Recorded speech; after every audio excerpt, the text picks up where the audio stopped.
ସାଧନ ଯେ ମୁଣ୍ଡ ନ ପୁରେଇଥାନ୍ତା କିଛି ହେଇନଥାନ୍ତା। ସିଏ ମେନ୍ ପୁରେଇ ଦେଲା ସମସ୍ତଙ୍କର ଚୁପ।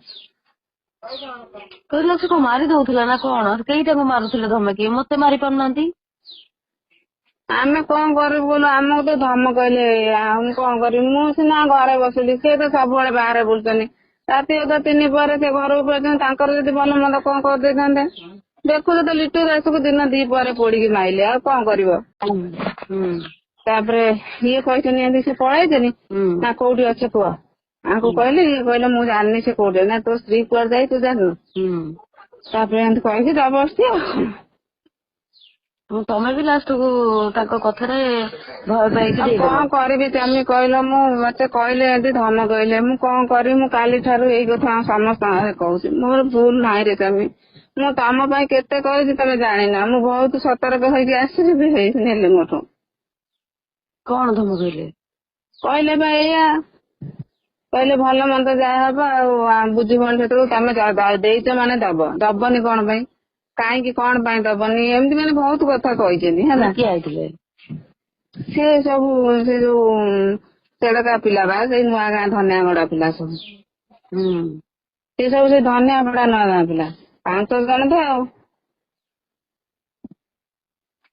ମତେ ତ କହିନ ସାଇନ ଦେଇଛ ବୋଲି। କହିନି, ଫୋନ ପାଖରେ ନାହିଁ। ଇଏ ଫୋନ କରିଥିଲେ ମୁଁ କହିଥାନ୍ତି। ତାପରେ ଇଏ ବି ସକାଳୁ ଆଉ ଫୋନ କରିନାହାନ୍ତି। ମୁଁ ଏଇନା ଗାଧେଇ ଆସିଥିଲି ଫୋନ କରିଥାନ୍ତି ସେ ଭାଉଜ ମୋବାଇଲ ରେ। ତାପରେ ୟାଙ୍କୁ କହିଥାନ୍ତି, ଇଏ ତ ଏଇ ସାଙ୍ଗେ ସାଙ୍ଗେ ଫୋନ କଲେ। ଆଉ ମୁଁ କଣ କରିବି ସ୍ୱାମୀ? ମତେ ଯେତେ ଭୁଲ ବୁଝୁଛ ବୁଝ ପଛେ ମୁଁ ତମ ପଟୁଆ ଥିଲି ହେଲା। ମୁଁ ସପୋର୍ଟରେ ସବୁଦିନ ଅଛି। ଦେଇକି ବି ଦସ୍ତଖତ ତମ ପଟରେ ଅଛି, ଏଇଟା ମନେ ରଖ। ଦସ୍ତଖତ ନେଇଗଲେ ଆଉ କଣ କହିଲେ? କହିଲେ କେତେ କଥା କହିଲେ ଆଉ ଯିବା ପାଇଁ କହିଲେ ଏଇଠି ସେଠେଇକି ଏମିତି କହିଲେ। ମୁଁ କୋଉ କଥା ରାଜି ହେଲେନି। କହିଲେ ଆଉ ତମେ ଦସ୍ତଖତ ଦେଲା ଆଉ ମୁଁ କହିଲି ହଉ ତମେ ଯାଅ। ମୁଁ ତାଙ୍କୁ କହିଲି ସେ ଛୁଆଙ୍କୁ, କହିଲେ ହଉ ତମେ ଯାଅ ନା ସେ ତ କହିଲେ ଆମ ସାଙ୍ଗରେ ଚାଲ ରହିବ କି ଭଲ ମନ୍ଦ କରିବ।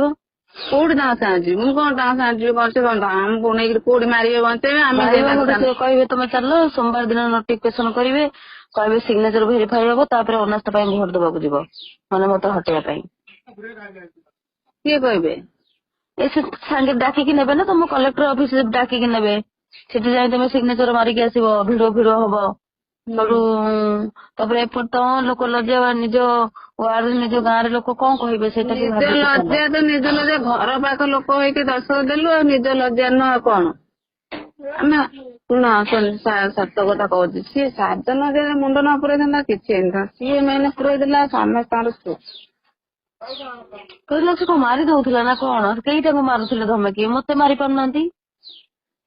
ଆମେ କଣ କରିବୁ ବୋଲ ଆମକୁ ତ ଧମକେଇଲେ ଆଉ ମୁଁ କଣ କରିବି? ମୁଁ ସିନା ଘରେ ବସିଲି, ସିଏ ତ ସବୁବେଳେ ବାହାରେ ବୁଲୁଛନ୍ତି। ରାତି ଅଧା 3 ପରେ ସେ ଘରକୁ ପଳେଇଛନ୍ତି। ତାଙ୍କର ଯଦି ଭଲ ମନ୍ଦ କଣ କରିଦେଇଥାନ୍ତେ। ଦେଖୁଛ ତ ଲିଟୁ ଦାସକୁ ଦିନ 2 ପରେ ପୋଡିକି ମାଇଲେ, ଆଉ କଣ କରିବ?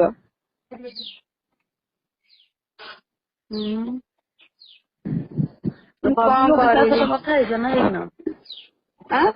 କବି କାହା ସହିତ କଥା ହେଇଛ ନା? ନାଇଁ କାହା ସାଙ୍ଗରେ କଥା ହେଇନି। ମୁଁ କାହା ସାଙ୍ଗରେ କଥା ହେଇନି। ଖାଲି ଏଇଠି ଅଛି। ମୁଁ ଏଇନା ସେଇ କଥା କହୁଥିଲି। ମୁଁ କହିଲି ବୋଉ ଭାଇଙ୍କ ସାଙ୍ଗରେ କଥା ହେଇଥାନ୍ତି, ସିଏ ଫୋନ କଲେ। ସେଠୁ କଣ କରିବ? ତମେ ଗୋଟା କଥା କରୁନ, ଦାଦାର କଣ ତମର କରିବି? କଥାବାର୍ତ୍ତା ହେଇକି କୋଉଠି ବାହାରକୁ ଟିକେ ପଳଉନା।